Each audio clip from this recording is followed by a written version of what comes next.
అందరికీ నమస్కారం. కొన్ని రోజుల క్రితం మన శివశక్తి ఛానల్లో ప్రత్యక్ష ప్రసారమైనటువంటి 2 రోజులు డిబేట్ ఏదైతే ఉందో దాని గురించి ఒక చిన్న విశ్లేషణ చేయాలని చెప్పి ఈ వీడియోలో రావడం జరిగింది. అయితే ఈ డిబేట్కి ముందు మేము రాసుకున్నటువంటి నియమాల్లో డిబేట్ తదనంతరం దాని మీద విశ్లేషణ చేయొచ్చా చేయకూడదా అనేదేమీ ఎక్కడ నియమ నిబంధనలు రాసుకోలేదు. కాబట్టి చేస్తే బాగుంటుంది. ఎందుకంటే 2 రోజుల పాటు 12 గంటలు ఈ డిబేట్ జరిగింది. మరి 12 గంటల కంటెంట్ అందరూ చూడలేకపోవచ్చు, కొన్ని పాయింట్లు మిస్ అవ్వచ్చు. సరే, దాన్ని ఎలాగా చిన్న చిన్న కట్స్ చేసి మళ్ళీ వీడియోలు పెడతాం అనుకోండి. కానీ సారాంశం ఏమిటి అనేది కొంత ఎక్స్ప్లెయిన్ చేస్తే బాగుంటుంది అని నేను అనుకుంటున్నాను. అలాగే మన ప్రతివాది ఎవరైతే పాస్టర్ ఉన్నాడో అతను కూడా తన పాయింట్ ఆఫ్ వ్యూలో ఆ డిబేట్ని విశ్లేషణ చేసుకోవచ్చు. దానికంటే ముందు ఒక చిన్న ప్రకటన. విజయనగరం జిల్లాలో రామనారాయణ క్షేత్రం అని ఒకటి ఉంది. అందులో 3 రోజుల పాటు శ్రీమద్ రామాయణం మీద రామాయణ శంఖారావం అని చెప్పి ఒక మంచి కార్యక్రమం జరుగుతుంది. ఇది ప్రత్యక్ష ప్రసారం అవుతుంది వివిధ ఛానళ్ళలో. అందులో ఉన్నటువంటి ముఖ్యమైన భాగాలని మన శివశక్తి ఛానల్లో కూడా ప్రత్యక్ష ప్రసారం చేస్తాం. అలాగే ఈ కార్యక్రమానికి నేను అటెండ్ అవుతున్నాను. ఈ డిబేట్లో జరిగినటువంటి చర్చ సారాంశం ఒకసారి చూసినట్లయితే, సహజంగా పాస్టర్లు ఎలా అయితే బైబిల్ని కవర్ చేసుకోవడానికి కొన్ని వితండవాదాలు లేకపోతే సొంత కపోల కల్పిత వ్యాఖ్యానాలు చేస్తారో అదే ధోరణిలో మన పాస్టర్ జాన్ పాల్ కూడా ఉన్నట్లుగా నాకు అర్థమైంది. ఇది నేను నోటి మాటతో చెప్పడం కాకుండా మీకు కొన్ని పాయింట్లు ఎక్స్ప్లెయిన్ చేస్తాను. అలాగే కొన్ని ఆ చర్చలో జరిగినటువంటి కొన్ని క్లిప్స్ కూడా మీకు చూపిస్తాను. ఇప్పుడు ముఖ్యంగా అతను ఏ పాయింట్ల మీద స్కిప్ చేశాడు, చేతులు ఎత్తేసాడు అనేది స్ట్రైట్గా కొన్ని పాయింట్లు చెప్తాను. ఒకటి, ఈ ఇశ్రాయేలీస్ అందరూ అడవుల్లోకి పోయిన తర్వాత వాళ్ళు ఆక్రమించాలనుకున్న దేశం గురించి ఇన్ఫర్మేషన్ వీళ్ళకి తెలియక అక్కడికి గూఢచారులను పంపిస్తాడు మోషే. ఈ ఆలోచన బైబిల్ దేవుడిది. ఒకవేళ సూపర్ పవర్ ఆ బైబిల్ దేవుడు ఉండుంటే ఆ దేశం ఎలా ఉందో తెలుసుకోవడానికి గూఢచారులను పంపించాల్సిన అవసరం ఏముంది అని చెప్పి నేను అడిగితే, చిచ్చి ఆలోచన దేవుడిది కాదు, మోషేది కాదు, అక్కడ ప్రజలు అడిగారు అని చెప్పి ఏదో ఒక సందర్భం చెప్పాడు. కాదు, ఇది బైబిల్ దేవుడిదే అని చెప్పి నేను ఆధారం చూపించడం జరిగింది. ద్వితీయోపదేశకాండం 1వ అధ్యాయం 20వ వచనం చూడండి. అప్పుడు నేను, అంటే మోషే, అప్పుడు నేను మన దేవుడైన యెహోవా మనకిచ్చుచున్న అమోరియల మన్యమునకు వచ్చి ఉన్నాం. ఇదిగో నీ దేవుడైన యెహోవా ఈ దేశం నీకు అప్పగించెను, ఇచ్చేశాడు. నీ పితరుల దేవుడైన యెహోవా నీతో సెలవిచ్చినట్లు దాన్ని స్వాధీనపరుచుకునుము, భయపడకుము, అధైర్యపడకుము అన్నితో చెప్పేశాడు. స్వాధీనపరచుకో, భయపడద్దని. అయితే 22వ వచనం చూడండి. అప్పుడు మీరందరూ నా యొద్దకు వచ్చి మనకంటే ముందుగా మనుషులు పంపుదము, వారు మన కొరకు ఆ దేశము వేగు చూచి తిరిగి వచ్చి అందులోనికి మనం వెళ్ళవలసిన త్రోవను గురించి, మనం చేరవలసిన పురముల గురించి మనకు వర్తమానం చెప్పుదురు అంటేనే. ఎవరు చెప్పింది వేగులు మనం పంపించమని? దేవుడుగా చెప్పింది. మోషే గూఢచారులను పంపించాడు కదా, ఇది పంపించమని చెప్పింది యెహోవా కాదంట.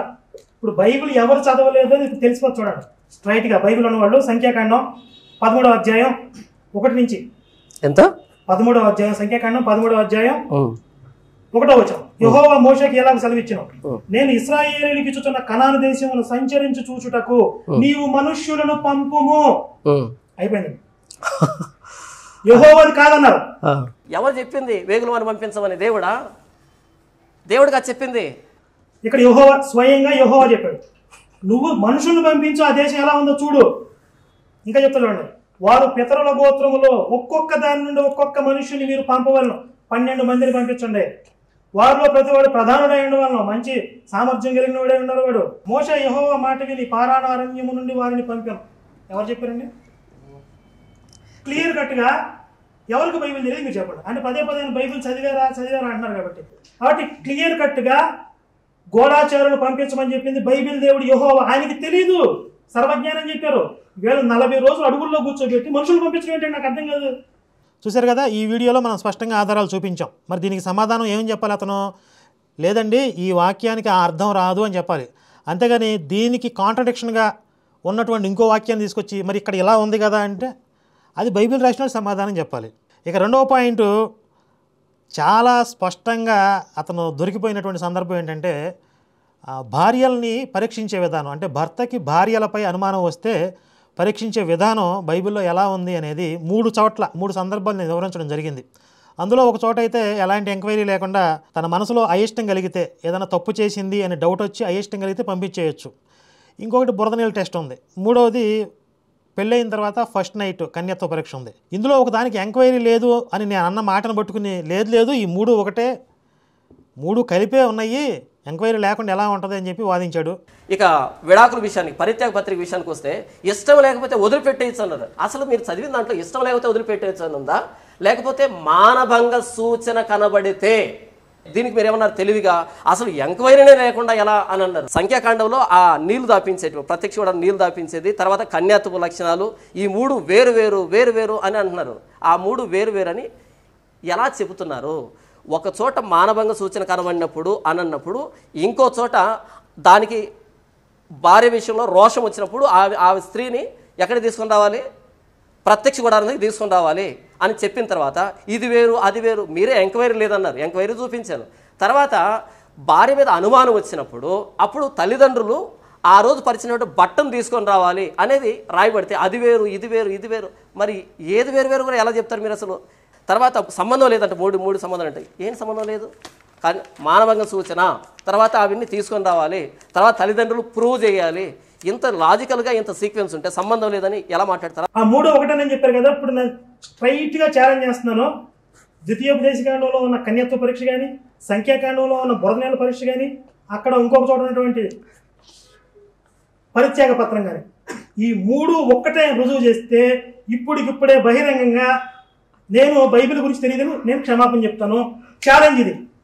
ద్వితీయోపదేశకాండం 22వ అధ్యాయం చూడండి, అక్కడ కన్యత్వ పరీక్ష ఎలా ఉంటుందో. ఒకడు స్త్రీని పెళ్లి చేసుకుని ఆమెను కూడిన తరువాత ఆమెను వల్లక ఆమె మీద అవమాన క్రియలు మోపి ఆమె చెడ్డదని ప్రచురపరిచి ఈ స్త్రీని నేను పరిగ్రహించి ఈమె దగ్గరకు వచ్చినప్పుడు, ఫస్ట్ టైం వచ్చినప్పుడు ఈమె ఎందుకు కన్యత్వం నాకు కనపడలేదని చెప్పి, కన్యత్వం ఎప్పుడు కనపడిందండి? ఫస్ట్ టైం కదా. ఫస్ట్ టైం వెళ్ళినప్పుడు కన్యత్వం కనపడలేదు. ఈ చిన్నదాని తల్లిదండ్రులు ద్వారముందున్న ఊరి పెద్దల యొద్దకు ఆ చిన్నదాని కన్యత్వ లక్షణం తీసుకుని రావాలని జాగ్రత్తగా వినండి. చిన్నదాని తల్లిదండ్రులు ఎవరి దగ్గర తీసుకురావాలి? ఊరి పెద్దల దగ్గరికి తీసుకురావాలి. ఇక్కడ ఎవరు పంచాయతీ ఎక్కడ పెడుతున్నారు చూడండి. అయితే నా కుమార్తె కన్యత్వమునకు గుర్తులు ఇవే అని పెద్దలతో చెప్పి పట్టణపు పెద్దల ఎదుట ఆ బట్టను పరచాలి. ఫస్ట్ నైట్ జరిగిన రోజు ఏదైతే కింద బట్ట ఉంటుందో ఆ బట్ట తీసుకొచ్చి బ్లడ్, మా అమ్మాయి కన్నెపొర చిరిగింది, బ్లడ్ వచ్చిందని చెప్పి ఎంత దౌర్భాగ్యం చూడండి. తల్లిదండ్రులు కూతురు కన్యత్వ గుర్తులు తీసుకొచ్చి ఊరు పెద్దల ముందు ఇదిగో నా కూతురు కన్య అని రుజువు చేసుకోవాలి. ఇది ఊరి పెద్దల దగ్గర పంచాయతీ కదండి. సంఖ్యాకాండం 5వ అధ్యాయం చూడండి. ఒకని భార్య త్రోవ తప్పి వానికి ద్రోహము చేసిన, ఇది ఫస్ట్ నైట్ కాదు, ఒకని భార్య కొంతకాలం కాపురం చేసి త్రోవ తప్పి ద్రోహము చేసిన ఎడల ఆమె పట్టుబడకపోయినను, అక్కడ కన్యత్వ పరీక్షలోనేమో బట్టను తీసుకొచ్చి సాక్ష్యాలు చూపించాలి. ఇక్కడ వీడికి సాక్ష్యం లేదు. అంటే పెళ్ళైన చాలా కాలానికి డౌట్ వచ్చింది, ఎవడో దీంతో ఎఫ్ఐఆర్ పెట్టుకున్నాడు అని చెప్పి. అప్పుడు ఆ పురుషుడు యాజకుని యుద్ధకు తన భార్యను తీసుకుని వచ్చి, ఇక్కడ యాజకుడు వచ్చాడు.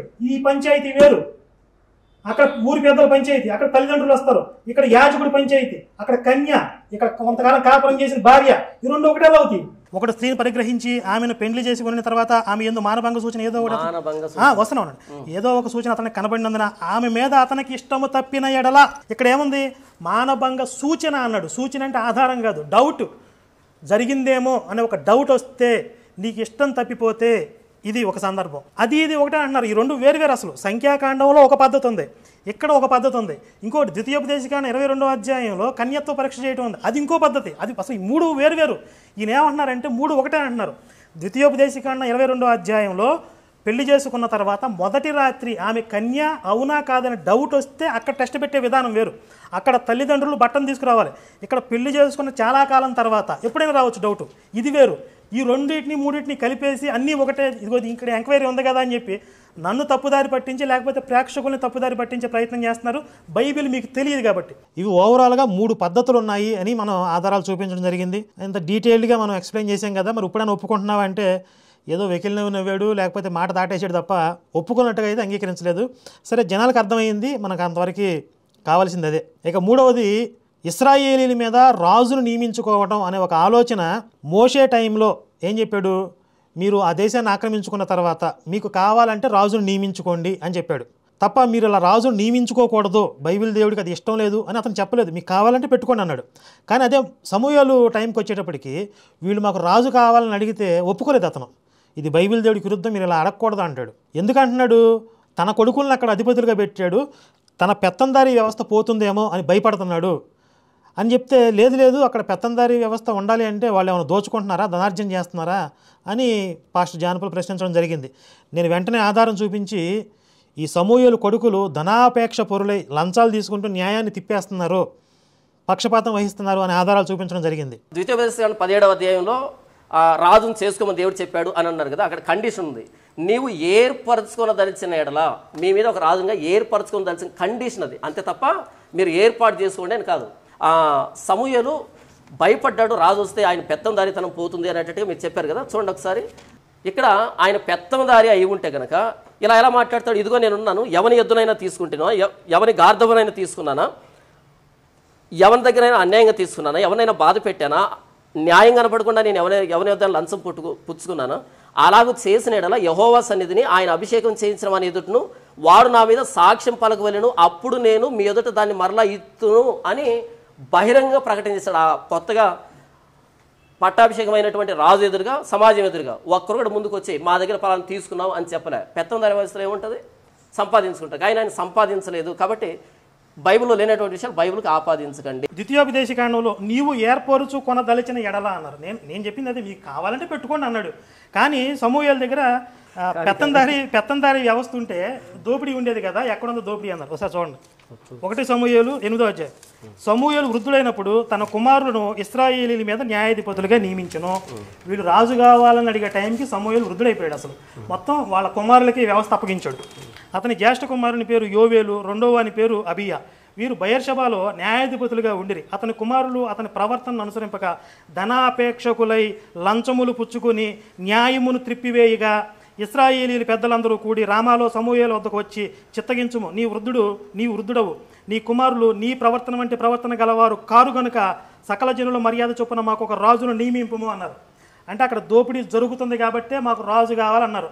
అక్కడ దోపిడీ జరిగిందా అన్నారు. ఇప్పుడు సమూయేలు న్యాయవంతుడు, యథార్థవంతుడు అని వీళ్ళు చెప్పారు.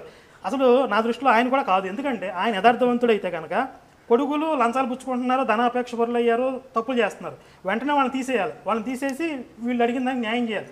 ఒప్పుకోడు ఆయన, కాదు బేరమాడతాడు. ఇది యెహోవాకి ఇష్టం లేదు. యెహోవా నీకేం చెప్పాడంటే, ఒకవేళ రాజు కనుక నువ్వు నియమించుకుంటే నీ కొడుకుని బానిసం చేసుకుంటాడు, నీ రథం ముందు వాళ్ళు పరిగెత్తుతారు, వాడు చక్కగా సిరి సంపద సంపాదిస్తాడు, మిమ్మల్ని అనగదొక్కుతాడు, మిమ్మల్ని బానిసలుగా చేసుకుంటాడు, ఇలా రకరకాలుగా బేరాలు పెడతాడు వాళ్ళతో. ఏదేవైనా సరే మాకు రాజుని కావాల్సిందే, తర్వాత చూస్తుందా లెక్క అంటారు వీళ్ళు. అప్పుడు తప్పనిసరి పరిస్థితుల్లో ఒప్పుకుంటాడు. అంటే సమూయేలుకి కొడుకు చేతుల్లో నుండి పెత్తనం తీయటం ఇష్టం లేదు. వాళ్ళు చక్కగా దోచుకుంటున్నారు. అంతకుముందు ఏలీ కుమారులు యెహోవా సన్నిధికి వచ్చి ఆడవాళ్ళతో వ్యభిచారం చేశారు. అక్కడ ఎంత దందా నడుస్తుంది అక్కడ యెహోవా పేరుతో. అందుకే ఇప్పుడు ఇంత పెద్ద దందా ఉంది కాబట్టి వీళ్ళు ఆ కల్పిత పాత్రను క్యారీ చేస్తున్నారు, వ్యాపారం. కాబట్టి ఇక్కడ సమూయేలు క్లియర్గా అక్కడ వ్యాపారం దందా నడుస్తున్న కొడుకుల్ని నియంత్రించకుండా రాజు కావాలని ఇశ్రాయేలీల మీద వాళ్ళతో చర్చలు పెట్టాడు. ఒప్పుకోలే వెంటనే. కాబట్టి మీరు అడిగింది వచ్చిందా ఇక్కడ? అస్సలు రాలే. లంచం ముచ్చుకున్నారని ఉంది కదా. మీరు మాట్లాడిన సమూయేలు గురించి, సమూయేలు కొడుకులు పెత్తందారి వ్యవస్థ అని సమూయేలు ప్రస్తావించారు మీరు. సమూయేలు కొడుకుల్ని తప్పించాల్సిన బాధ్యత ఎవరికి ఉంటుంది? సమూయేలుకి లేదా? సమూయేలు బహుద్రుడు అక్కడ రాయబడింది, మీరే చదివి. పెద్దలు ఎవరి దగ్గరికి వచ్చారు? పెద్దలు ఎవరి దగ్గరికి వచ్చారు? పెద్దలు సమూయేలు దగ్గరికి వచ్చారు. సమూయేలు ఏం చెప్పాడు? నా కొడుకులే పరిపాలిస్తారు అని చెప్పాడా? మరి ఏం చెప్పాడు? చదవండి, చూడండి. నా కొడుకులే పరిపాలిస్తారు ఉండడం చెప్పాడా? మరి ఏమన్నాడు? మీరు చదవండి. అది మాకు న్యాయం కాదు, నేను చదువుతాను. అతను మాకు న్యాయం తీర్చు, అతను మాకు న్యాయం తీర్చుడికి రాజు నింపిన వారు అనే మాట సమూయేలు దృష్టికి ప్రతికూలంగా ఉండేను. ప్రతికూలంగా ఉండి ఏం చేశాడు? కనుక సమూయేలు యెహోవాను ప్రార్థన చేసాను. అందుకు యెహోవా అంటే ఇప్పుడున్న వ్యవస్థను నడిపించాలని కదా, ఇప్పుడు మార్చాలని వాళ్ళు వచ్చారు. మార్చడం నాకు ఇష్టం లేదు అంటున్నాడు, ఇది తప్పు అంటున్నాడు. అంటే ఉన్నదాన్ని కంటిన్యూ చేయమని. దానికి కూడా నాలుగు ఖర్చుకుని అయ్యో బైబిల్ ఎలా ఉందా, నాకు ఇప్పుడు చదువుకోలేదు అన్నట్టుగా ఆయన ఫేస్ ఎక్స్ప్రెషన్స్ నాకు కనపడుతున్నాయి. పాపం చదువుకోకుండా వచ్చేసాడని కొన్ని సందర్భాల్లో నాకు జాలేసింది అతని మీద నిజంగానే. సో బైబిల్లో చాలా పెద్ద కాంట్రడిక్షన్ ఇది మోషేకి సమూయేలుకి. తర్వాత మోషే అబద్ధాలు చెప్పాడు. ముఖ్యంగా మావ దగ్గర మొదలుపెట్టాడు. నేను మా వాళ్ళు బతికున్నారో లేదో చూసొస్తానని చెప్పి మాటల్లో చెప్పాడు. కానీ ఆయన ఉద్దేశం ఏంటి?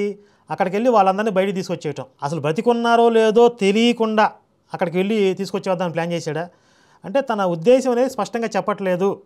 లోపల ఒకటి ఉంది, బయటకు ఒకటి చెప్పాడు కదా, ఇది అబద్ధం కదా అంటే అక్కడ అబద్ధం అని ఎక్కడ ఉంది అని అంటున్నాడు. ఫరోకి 3 రోజులు వెళ్ళి బలిర్పిస్తాను అబద్ధం చెప్పారంట. అక్కడ అబద్ధం చెప్పారని ఉందా?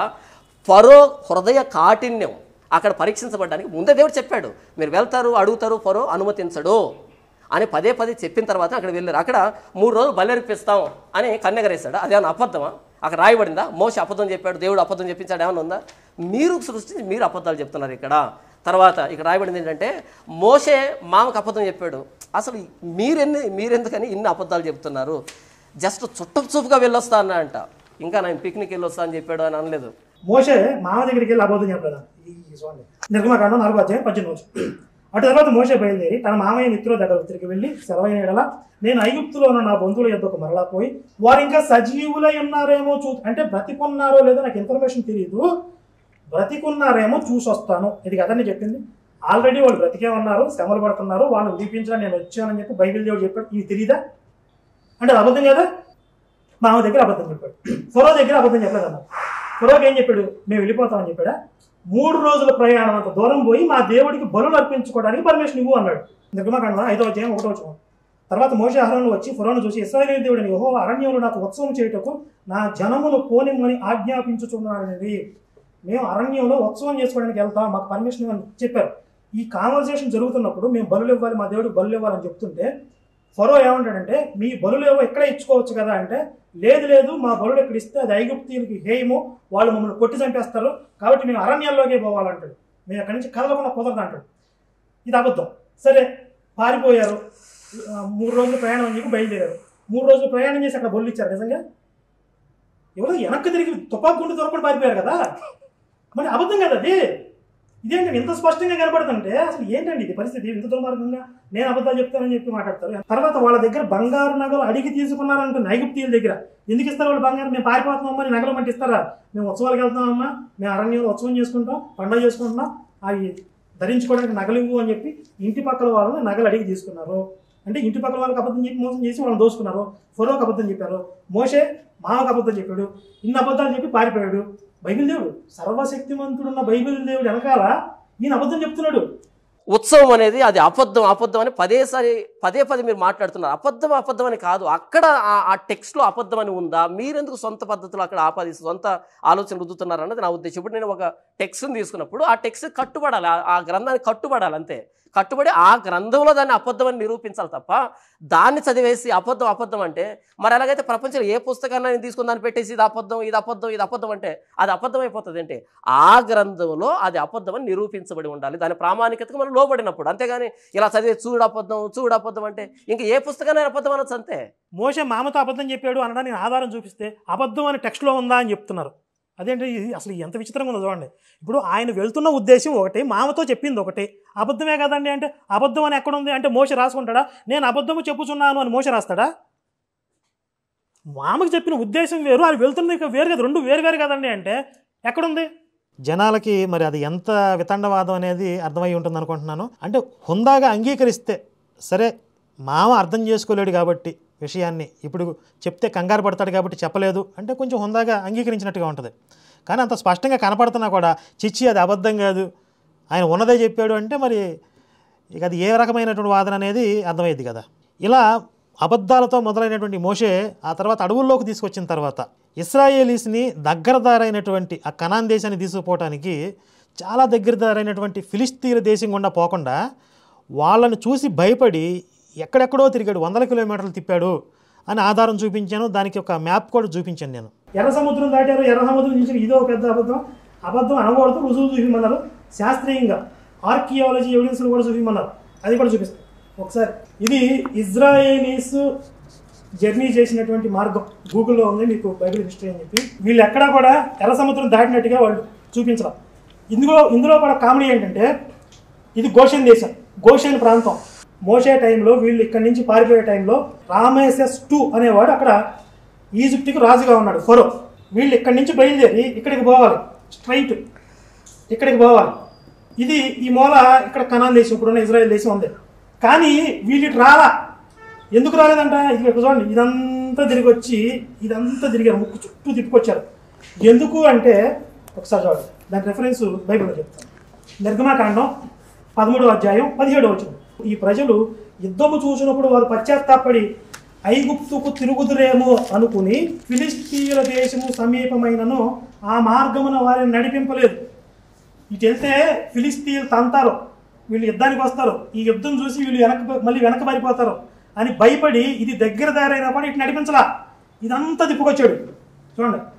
అయితే దేవుడు ప్రజలను చుట్టుదారి ఎర్ర సముద్రపు అరణ్య మార్గమును నడిపించెను. ఇశ్రాయేలు యుద్ధ సన్నద్ధుల ఐగుప్తుల నుండి వచ్చిరి.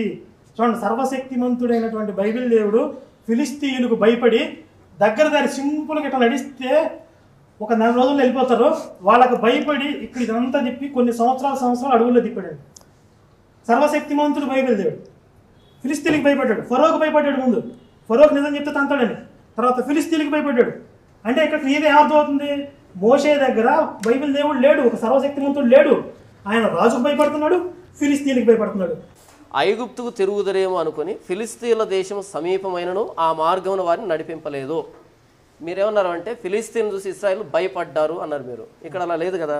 మరియు ఫరో ప్రజలు పోనేగా దేవుడు నేను చెప్తా, అక్కడ ఇశ్రాయేలు భయపడలేదు, యెహోవా భయపడ్డాడు. ఏది చిన్న కరెక్షన్, యెహోవా భయపడ్డాడు. యెహోవా భయపడ్డారు. ఒకసారి మళ్ళీ చదివి వినిపించండి మీరు. మరియు ఫరో ప్రజలను పోనీయగా దేవుడు ఈ ప్రజలు యుద్ధము చూచున్నప్పుడు వారు పశ్చాత్తాపడి, అంటే ఎందుకు వచ్చామో భగవంతుడని పశ్చాత్తాపడి ఐగుప్తుకు తిరుగుదురేమో, వెనకెళ్ళిపోతారేమో అనుకుని ఫిలిస్తీయుల దేశం సమీపమైనను ఆ మార్గమును వారిని నడిపింపలేదు. అక్కడ యెహోవా భయపడ్డా, వీరి హృదయ కాఠిన్యాన్ని బయలుపరుస్తూ ఉన్నాడా? హృదయ కాఠిన్యం ఏంటి మరి? వారి వినండి, మీరు మధ్యలో రాకండి. హృదయ కాఠిన్యం నిమిత్తం వారిని పరీక్షించాలని దేవుడు వదిలిపెట్టాడు. మీరు సొంత కవిత్వాన్ని ద్వితీయోపదేశకాండం 8వ అధ్యాయము 2వ వచనం. మరియు నీవు ఆయన ఆజ్ఞలను గైకొందువో లేదో నిన్ను శోధించి నీ హృదయములో ఉన్నది తెలుసుకున్నట్టుకు నిన్ను అనచు నిమిత్తము అరణ్యములో ఈ 40 సంవత్సరములు నీ దేవుడైన యెహోవా నిన్ను నడిపించిన మార్గం అంతటిని జ్ఞాపకం చేసుకున్నాము. ఈ 40 సంవత్సరాలు దేవుడు ఎందుకు నడిపించాల్సి వచ్చిందంటే వారి హృదయం ఆయన ఆజ్ఞలు పాటిస్తుందా లేకపోతే వెనక్కి వెళ్తుందా అనే దాన్ని శోధించడానికని రాయబడింది. ఏది లాజికల్ గా ఉంది ఇక్కడ? నేనేం చెప్తున్నాను, ఇశ్రాయేలీలు మళ్ళీ ఐగుప్తుకు మేము తిరిగిపోతాం అంటున్నారు. నిజంగా ఎర్ర సముద్రం చీల్చి వస్తే ఇప్పుడు వాళ్ళకు ఉంది 2 మార్గాలు అనుకుందాం. ఒకటి ఫిలిస్తీన్ దేశం, 2 ఎర్ర సముద్రం. ఫిలిస్తీన్లు ఆల్రెడీ అక్కడికి వెళ్తే వాళ్ళు యుద్ధానికి వస్తారు, అది ఆల్రెడీ నా పాయింట్ రైజ్ చేశాను. ఇప్పుడు ఫిలిస్తీన్ కంట్రీ కూడా వచ్చేస్తే చాలా ఈజీ అయినప్పుడు జనాలను లక్షల మందిని కష్టపెట్టుకుని అన్ని కిలోమీటర్లు తిప్పుకుంటూ బైబిల్ దేవుడు ఎందుకు తీసుకెళ్ళాడు? దానికి ఆన్సర్ చెప్పలేదు. ఆ తర్వాత ఎదోము రాజుకు కూడా భయపడ్డాడు. ఎదోము రాజుని రిక్వెస్ట్ చేస్తారు, మేము మీ దేశం గుండా పోతామంటే అతను ఒప్పుకోడు.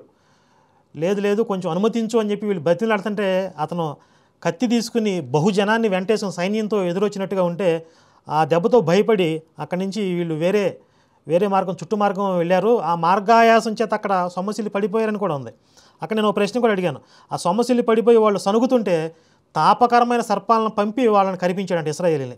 ఆ పంపించేది ఎదోము రాజు మీద పంపించి ఆ సైన్యం మీద పంపించి వాళ్ళని భయపెట్టవచ్చు కదా. అంటే ఇదంతా కూడా మోషే కల్పిత కథలు. అయితే మరి బైబిల్లో ఎర్ర సముద్రాన్ని చీల్చినట్టు ఉంది కదా, చీల్చలేదంటే మీ దగ్గర ఉన్న ఆధారాలు ఏంటని అడిగాడు.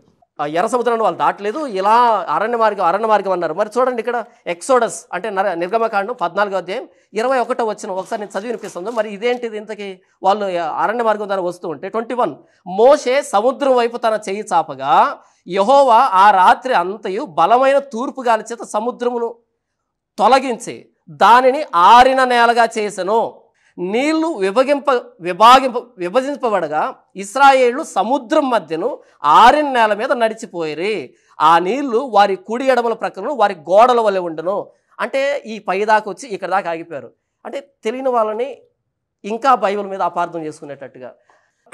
ఆర్కియాలజీ ఎవిడెన్స్ గురించి కూడా మాట్లాడారు కదా. ఎర్ర సముద్రంలో ఐగుప్తు సైన్యం అంతా మునిగిపోయిందని రాశారు. ఎక్కడా కూడా చరిత్రలో ఏ చరిత్రకారుడు కూడా ఎర్ర సముద్రంలో ఐగుప్తు సైన్యం మిగిలిపోయిందనడానికి ఎలాంటి ఆధారాలు లేవు. ఆ రామేసెస్ 2 అనేవాడు కూడా అందులో మునిగిపోయినట్టుగా చెప్పారు. రామేసెస్ 2 చరిత్ర ప్రకారం చూస్తే అతను తన ప్యాలెస్లో చనిపోయాడు, 90 సంవత్సరాల వయసులో హెల్త్ ఇష్యూస్తో చచ్చిపోయాడు తప్ప ఏ రాజు కూడా ఎర్ర సముద్రంలో కానీ ఐగుప్తు సైన్యం కానీ ఎర్ర సముద్రంలో మునిగి చనిపోయినట్లుగా ఆర్కియాలజీ ఎవిడెన్స్ ఎక్కడా లేదు. సైన్స్ కానీ ఆర్కియాలజీ కానీ అదంతా కల్పితం అని చెప్పారు అని చెప్తే దానికి సమాధానం లేదు. తర్వాత కోరేష్ అనే ఒక చక్రవర్తి బైబిల్ దేవుడే దేవుడు, ఆయనే నాకు సామ్రాజ్యాన్ని అనుగ్రహించాడు అని బైబిల్లో రాసుకున్నారు. కానీ సైరస్ సిలిండర్ ఏదైతే ఒకటి దొరికిందో హిస్టారికల్గా, అందులో తన దేవుడైనటువంటి మొర్దక్ అనే దేవుడే తనకి ఈ రాజ్యాన్ని అనుగ్రహించినట్లుగా తను రాసుకున్నాడు. కానీ బైబిల్లో వీళ్ళ దేవుడికి ఆపాదించి రాసుకున్నారు. ఇది తప్పు కదా అంటే దానికి కూడా వంకర టెంక 4-5 సమాధానాలు చెప్పి చివరికి చేతులెత్తేశాడు.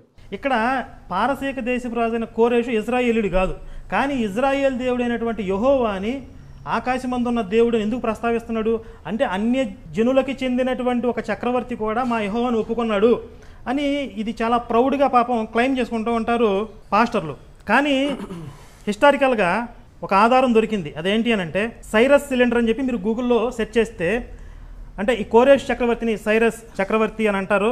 ఈ సైరస్ సిలిండర్ అని 1879లో ఒకటి దొరికింది. హార్మూద్ రసాన్ అనే ఒక బ్రిటిష్ ఆర్కియాలజిస్ట్ దీన్ని కనుగొనడం జరిగింది. ప్రజెంట్ ఇప్పుడు ఇది బ్రిటిష్ మ్యూజియంలో ఉంది.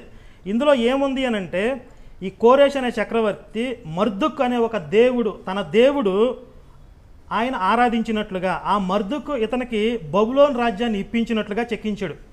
అలాగే ఆ రాజ్యంలో ఉన్నటువంటి ఇతర రాజ్యాలు, అంటే చిన్న చిన్న రాజ్యాలకి సంబంధించిన వాళ్ళని వాళ్ళ స్వస్థలాలకి పంపించేసి, వాళ్ళ విగ్రహాలు వాళ్ళకి ఇచ్చేసి, వాళ్ళ దేవాలయాలను వాళ్ళు కట్టుకోమనడానికి పర్మిషన్ ఇవ్వు అని చెప్పి ఆ మర్దుక్ అనే దేవుడు ఈయనకి ఆజ్ఞ ఇచ్చినట్లుగా ఈ సైరస్ చెక్కించినటువంటి ఒక దాంట్లో ఉంది ఈ సిలిండర్. అంటే ఆ శిలాశాసనం లాంటిది. ఇది హిస్టారికల్ ఎవిడెన్స్. అంటే దీన్ని ఎలా పొల్యూట్ చేశారు? ఈ మర్దుక్ అనే దేవుడు సైరస్ చక్రవర్తికి ఆజ్ఞ ఇస్తే, ఇది మా దేవుడు ఆజ్ఞ ఇచ్చి మా దేవుడు మందిరాన్ని కట్టుకోమన్నాడని చెప్పి బైబిల్లో రాశారు. నేను ఇది బైబిల్ తరగతుల్లో కూడా శ్రీలక్ష్మి గారితో మాట్లాడేటప్పుడు, ఈ సైరస్ అనేవాడు, ఈ కోరేష్ అనేవాడు సెక్యులర్ అయి ఉంటాడు, మనకులాగా హిందువుల్లాగా. ఎవరు దేవుళ్ళని వాళ్ళు ఆరాధించుకోండి అని చెప్పి పంపించేశాడు. దీన్ని మా దేవుడు మనసును ప్రేరేపించి ఆయన్ని లోబరుచుకున్నాడని చెప్పి వీడు రాశారు బైబిల్లో. ఇలా వేరే రాజులను కూడా వీళ్ళకి అనుకూలంగా చరిత్రను కూడా మార్చేసి బైబిల్ని పొల్యూట్ చేసినప్పుడు, మరి మోషేకి దేవుడు కనపడటం కానీ ఆ అద్భుతాలు కానీ చాలా ఈజీగా యాడ్ అయిపోతాయి, పెద్ద మ్యాటర్ ఏం కాదు. కాబట్టి ఈ విషయాన్ని బైబిల్ పొల్యూట్ అయ్యింది, పొల్యూట్ అవ్వటం కాదు, క్రియేట్ అయ్యింది. ఒక మతం ఎలా క్రియేట్ చేశారు బైబిల్ ద్వారా అనేది ఇక్కడ మనం స్పష్టంగా అర్థం చేసుకోవచ్చు. బైబిల్లో ఎక్కడ కూడా ఆయన కోరెషు యెహోవాను అంగీకరించాడు అనే మాట అక్కడేం లేదు. బైబిల్ ఎలా రాయబడిందంటే, ప్రతి మానవుడి హృదయాన్ని ప్రేరేపించేది, ప్రతి మానవుడి హృదయాన్ని నిర్మించిన దేవుడు కనుక వాళ్ళు తీసుకునే తీర్మానాలు, నిర్ణయాలు ఆయన సార్వభౌమ అధికారంలోనే ఉంటాయి కనుక దేవుడు ఆ వ్యక్తి మనసును ప్రేరేపించాడు అనేటువంటి మాట రాయబడింది. ఎవరి మనసునైనా సరే దేవుడే ప్రేరేపించాలి, నడిపించాలి. ఎందుకంటే ఆయన మాత్రమే సృష్టికర్త కాబట్టి. ఇక్కడ కోరెష్ సిలిండర్ అని ఆయన మార్దుకు నమ్మాడు, అంతవరకు మాత్రమే కరుణాక సుగుణ గారు చదివి వినిపించాడు. దానియేలు గ్రంథంలో చెప్పబడిన మాట ఏంటంటే, ఆయన రాజ్యాలని ఎవరికి ఇవ్వాలంటే వాళ్ళకి ఇస్తాడు, ఎవరిని తీసివేయాలంటే వాళ్ళ దగ్గర తీసివేస్తాడు అనేటువంటి మాట రాయబడింది. సైరస్ ఏంటి? ఆయన ఏ దేవుని నమ్ముకున్నాడో బైబిల్ చెప్పలే. బైబిల్ యెహోవాను నమ్మి వదిలిపెట్టాడని చెప్పలే. యెహోవా ఆ వ్యక్తి మనసును ప్రేరేపించాడు. ఇది ఆయన సార్వభౌమ అధికారం. ఎందుకంటే ప్రవచనం నెరవేర్పు ఉన్నాయి. ఆయన మార్దుకు నమ్మాడు. మేము ఎప్పుడు చెప్పాం యెహోవాను నమ్మాడని? ఆయన ప్రేరేపించింది యెహోవా అని చెప్పాం, కానీ ఆయన నమ్మింది మార్దుకునని కాదు కదా. ఆయన ఒప్పుకున్నారు, మంచిది, సంతోషం. ఏమని ఒప్పుకున్నారంటే, ఆయన తన దేవుడు ప్రేరేపించినప్పటికీ అందరికీ స్వేచ్ఛ ఇచ్చాడు. అందులో యూదులకి కూడా స్వేచ్ఛ లభించింది. యూదులు ఏమనుకున్నారంటే, మా దేవుడే కోరేష్ని ప్రేరేపించాడని చెప్పి రాసుకున్నారు, అందులో పెద్దగా అభ్యంతరం చెప్పాల్సిన అవసరం లేదు అని చెప్పారు. అంతవరకు అయితే మాకు అభ్యంతరం లేదు. ఎవరైనా ఇప్పుడు అందులో హిందువులు ఉన్నప్పటికీ, ఎగ్జాంపుల్, హిందువులకి కూడా స్వేచ్ఛ లభించింది అంటే మేము నమ్మిన దేవుడే అతను మనసును ప్రేరేపించాడని చెప్పి రాసుకోవచ్చు. కానీ ఇక్కడ ఎజ్రాలో వీళ్ళు రాసింది ఏంటి? ఏం రాశారు? 1వ అధ్యాయం 2వ వచనం, పారసీక దేశపు రాజు అయిన కోరేషు ఆజ్ఞాపించినదేమనగా, పారసీక దేశ కోరేషు ఆజ్ఞాపించాడంట. ఆయన ఆజ్ఞాపించినట్టుగా రాశారు. ఏం ఆజ్ఞాపించాడు? ఆకాశమందలి దేవుడని యెహోవా లోకమందున్న సకల జనములను నా వశము చేసి, ఇది కోరేష్ చెప్పాడా? లోకమందున్న సకల జనాన్ని నా వశం చేశాడు యెహోవా అని చెప్పి కోరేష్ చెప్పాడా? మీ దాంట్లో ఉంటే చదివి వినిపించాలి, చూపించండి. అది ఇది బైబిల్లో రాశారు. ఇప్పుడు ఈ విషయాన్ని మీరు దాటేసి యెహోవాని ఆయన ప్రస్తావించాడా? ఆయన శిలాశాసనంలో యెహోవా ఈ సామ్రాజ్యాన్ని నాకు అప్పగించాడని చెప్పి కోరేష్ చెప్పాడా? బైబిల్లో రాశారు అలాగా. నా వశము చేసి యోధా దేశమందున్న యెరూషలేములో తమకు మందిరము కట్టించమని నాకు ఆజ్ఞ ఇచ్చి ఉన్నాడు. ఎవరు ఆజ్ఞ ఇచ్చారు? ఆ మర్దక్ అనే ఒక దేవుడు ఎవరు ఉన్నారు కదా, ఆయన నాకు ఆజ్ఞ ఇచ్చాడు ఎవరి మందిరాన్ని వాళ్ళు కట్టించుకోమని చెప్పి. వాళ్ళ రాజ్యంలో, వాళ్ళ సామ్రాజ్యంలో ఉన్నటువంటి అన్ని మతాల వాళ్ళకి స్వేచ్ఛనివ్వు అని చెప్పి వాళ్ళ దేవుడు తనకు ఆజ్ఞ ఇచ్చాడు రాసుకుంటే, యెహోవా ఈ ఆజ్ఞ ఇచ్చాడు, యెహోవా ఈ సామ్రాజ్యాన్ని నాకు అప్పగించాడని చెప్పి కోరేష్ చెప్పినట్టుగా రాశారు. ఇది దుర్మార్గం కదా? అంటే ఇది ఒక్కటి మనకి చారిత్రక ఆధారాలు స్పష్టంగా కనపడుతున్నాయి కాబట్టి దొరికిపోయారు. కానీ ఇలాంటివి ఎన్ని క్రియేట్ చేశారు? ఇలాంటివి ఎన్నో క్రియేట్ చేసుకుంటూ వచ్చారు. నేను అదే చెప్తున్నాను, మోషే దగ్గర లాజిక్ కనపడతలేదు, దేవుడు ఉన్నాడంటానికి ఆధారాలు లేవు, అన్నీ కూడా లోపభూయిష్టంగా ఉన్నాయి. ఒక మనిషికి ఉండే బలహీనతలు ఎలా అయితే అతను వ్యూహాలు మార్చుకుంటూ పోతాడు, అబద్ధాలు ఆడతాడు, అవన్నీ మోషే చేశాడు. కాబట్టి దేవుడు లేడు అక్కడ అని చెప్పి నేను లాజికల్గా మాట్లాడుతుంటే, ఈరోజు ఇక్కడ చారిత్రక ఆధారం దొరికింది కాబట్టి ఇక్కడ తప్పు తేటతేలం అయింది. కాబట్టి ఇలాంటి ఎన్నో మోసాలు ఉన్నాయి బైబిల్లో. ఇక్కడ యూదుల విషయంలో ఏం చెప్పాడు? ఆయన అన్ని మతాల వారిని పంపించినప్పుడు యూదులతో మాట్లాడాడు కదా. యూదులతో మాట్లాడినప్పుడు, అయ్యా మీ దేవుడే నాకు అధికారాన్ని ఇచ్చాడు అని వాళ్ళతో చెప్పుకుంటాడు.